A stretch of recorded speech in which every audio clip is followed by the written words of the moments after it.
తెలుగుదేశం పార్టీకి చెందిన అనంతపురం ఎంపీ జేసీ దివాకర్ రెడ్డి సంచలన వ్యాఖ్యలు చేశారు. వచ్చే ఎన్నికల్లో వైకాపా అధినేత జగన్మోహన్ రెడ్డి అధికారంలోకి వస్తే తాము చచ్చిపోతామంటూ వ్యాఖ్యానించారు. అందువల్ల రాష్ట్రంలో మరోమారు సీఎంగా చంద్రబాబును ఎన్నుకోవాలని ఆయన పిలుపునిచ్చారు. అనంతపురం జిల్లా రాయదుర్గం మండలంలో ఏరువాక కార్యక్రమాన్ని సీఎం చంద్రబాబు ప్రారంభించారు. ఈ సందర్భంగా అక్కడ ఏర్పాటు చేసిన బహిరంగ సభలో జేసీ దివాకర్ రెడ్డి మాట్లాడుతూ రాష్ట్రంలో అనేక సమస్యలు ఉన్నా మొక్కవోని దీక్షతో సమస్యలను అధిగమిస్తూ సీఎం చంద్రబాబు ముందుకు వెళుతున్నారన్నారు. బాబు మళ్ళీ సీఎం అయితే తప్ప మనకు భవిష్యత్తు ఉండదన్నారు. అదే జగన్ వస్తే మేం చచ్చిపోతామన్నారు. మనిషి అన్న తర్వాత ఎక్కడో ఒక చోట లోటుపాట్లు ఉంటాయని, ఎవరిలో తప్పొప్పులు లేవని ప్రశ్నించారు.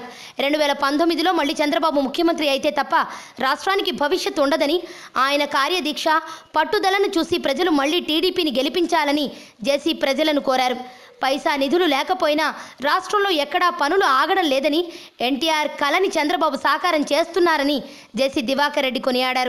అంతుచిక్కని రహస్యాలు, మరెన్నో మనకి తెలియని పురాతన కట్టడాలు, వాటి వెనక దాగిన నిజాలు, పూర్వీకుల ఆచారాలు, మరెన్నో మూఢ విశ్వాసాలు, ఇలా కాలగర్భంలో కలిసిపోతున్న రహస్యాల కొరకు సబ్స్క్రైబ్ చేయండి రహస్యవాణి ఛానల్.